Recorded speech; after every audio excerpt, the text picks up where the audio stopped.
I do what I do because I believe each and every one of us has the opportunity to make a difference in our own lives. I believe that each and every one of us can be a partner with our own bodies and experience a body that's in balance and harmony. We just need to be shown a technique that's easy to learn, easy to do, and easy to remember to get around to doing because there's benefits that are showing up. What I've noticed with you being here is there is a sense of calmness that just is infectious throughout the club after the kids come out of here. So as a person that oversees everything, very much appreciated. When I say energy, you say energy. Energy? Energy!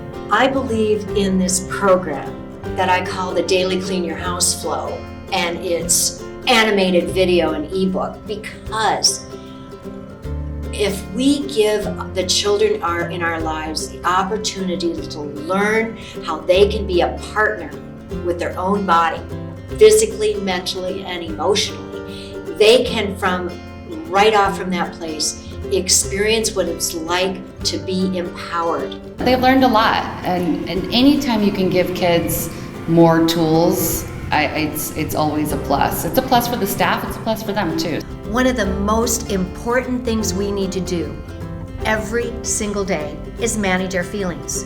Now that can be super, super tricky, and it can be hard, but I want to show you something so simple. It's called jumper cabling. It's simply holding each thumb and finger, one at a time, for several good breaths. Just a nice gentle cup. And as you do this, you're helping to balance all emotions. That's the Daily Clean Your House Flow. So anytime you feel the need to give yourself an extra boost, that's something to do. Any of the steps. So I know a young girl, she's 7, and she's having a hard time sleeping at night because there's so much going on. And she goes into fear mode. It's hard to just want to go to sleep because she wakes up to nightmares. So as I've been teaching her what to do for herself, she is discovering that she can go to sleep at night, stay asleep, and she's not having nightmares that are waking her up. It was really cool. It's Awesome. really cool. So if you could come every day, that would be great. I love it.